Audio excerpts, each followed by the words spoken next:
If I asked you to name the best source of vitamin C, what would you say? Probably an orange, right?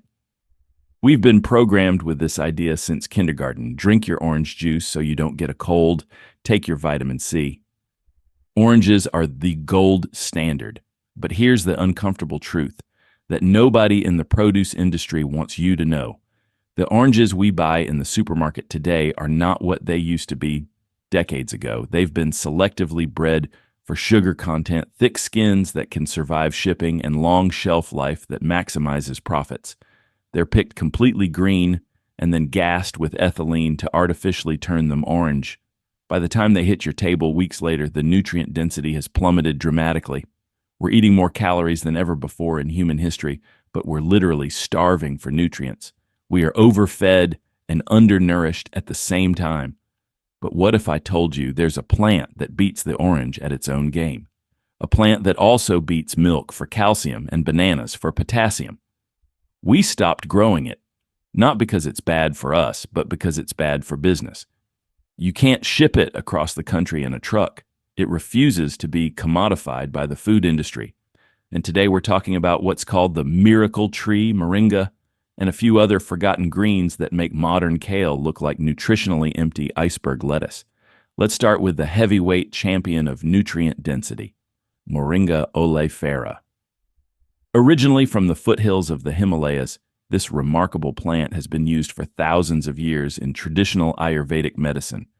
But here in the West, we're just waking up to its potential. When you look at the leaves, they look delicate and almost fragile, similar to a fern or a locust tree. But don't let that delicate appearance fool you for a second. These leaves are arguably the most nutrient-dense biomass on the planet, and that's not an exaggeration.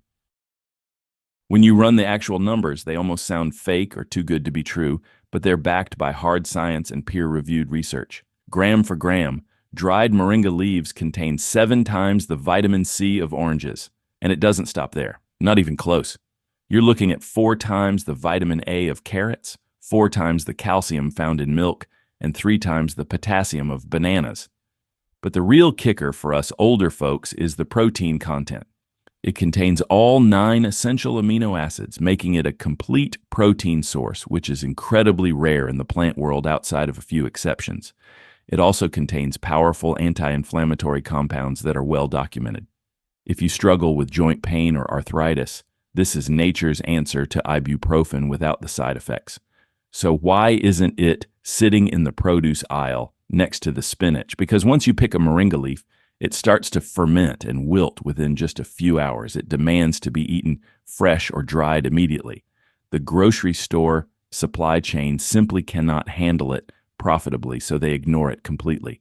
Now, I know what some of you are thinking right now. You might think that because it's a tropical tree, you can't grow it in a place like Ohio, Pennsylvania, or Michigan. Actually, you can grow it successfully, and you absolutely should. Yes, in the deep south like Florida or southern Texas, you can grow it as a perennial tree that shoots up 15 feet or more in a single growing year. But for the rest of us in the colder zones, we simply treat moringa as an annual vegetable crop, and it works beautifully. Here's the simple strategy that anyone can follow. You buy the seeds online from a reputable source and soak them in water for 24 hours to soften the outer coating. Plant them in late spring when the soil has warmed up consistently, because it grows incredibly fast. By July or August, you'll have a bushy plant that's 4 to 6 feet tall. You don't grow it for the wood like you would in the tropics. You grow it specifically for the leaf harvest. It loves heat, it loves full sun, and it absolutely hates having wet feet, so make sure you give it well-draining soil. At the end of the season, right before the first frost hits, you harvest the entire plant at once. You strip off all the leaves, dry them quickly, and turn them into a fine powder. That green powder effectively becomes your winter vitamin supply that you created yourself. You're essentially growing your own multivitamin supplement for the cost of a few seeds. While moringa is the exotic superstar that gets attention, we've completely forgotten about the nutritional powerhouses growing right under our feet in our own yards. We call them weeds and treat them like enemies. We spray them with chemicals, and then we drive to the store to buy plastic bags of spinach. This is the ultimate irony of modern life. Take lamb's quarters, for instance. You've probably pulled this out of your garden 1,000 times without realizing what you were throwing away. It looks a bit like a dusty goosefoot with light green leaves, but nutritional analysis shows that lamb's quarters beats spinach and kale in almost every single category. It has more fiber, more protein, more vitamin A, and crucially, more calcium. And the best part, it's completely free. It requires zero maintenance because it plants itself every year without any help from you. Or take stinging nettle, which most people avoid. Yes, you need gloves to pick it because it stings when fresh, but once you steam it or dry it, the sting disappears completely. Nettle is a documented powerhouse for allergies and prostate health. In Europe, they used to say that if you drink nettle tea in May, you won't need to see the doctor all year. We stopped eating these plants not because they aren't nutritious, but because they're wild and free. We've been trained to think that real food only comes in a box or a bundle with a barcode and a price tag. We traded genuine nutrient density for convenience and uniformity. There's a specific reason why these ancient greens, moringa, nettle, dandelion, ancient brassicas, fell out of favor in modern cuisine, and it comes down to flavor. They have a strong, assertive taste. They can be earthy, nutty, spicy, or even slightly bitter. Over the last 70 years, modern agriculture has systematically bred the medicine out of our food. We bred vegetables to be sweet, mild, and watery because that's what sells to kids and picky eaters. But that bitterness is exactly where the phytonutrients are concentrated. The compounds that fight cancer, the antioxidants that protect your cells from damage, they often carry a strong flavor profile. When we stripped away the flavor to make everything bland and sweet, we also stripped away the health benefit. Iceberg lettuce tastes like crunchy water because it has almost no nutritional value left. Moringa tastes like a mix of horseradish and spinach. It tastes intensely green.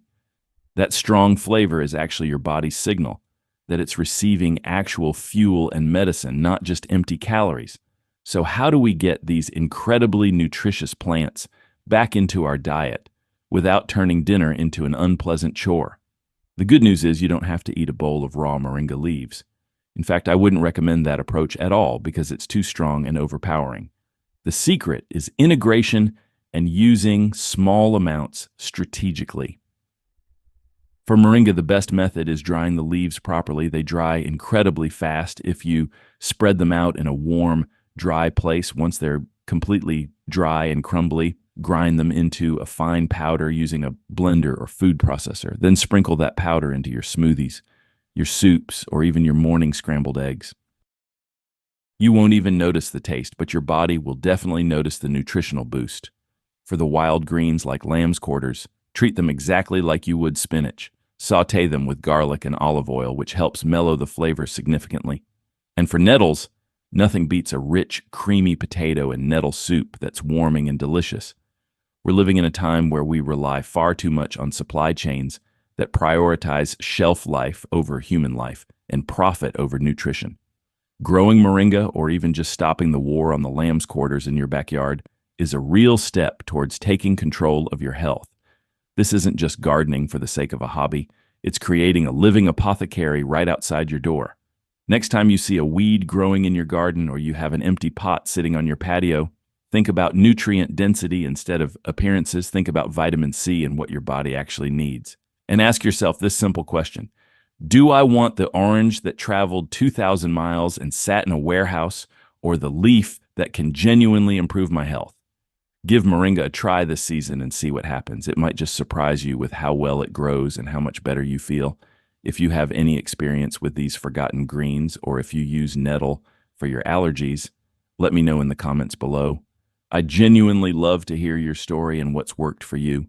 Thanks for watching, and here's to taking control of your health.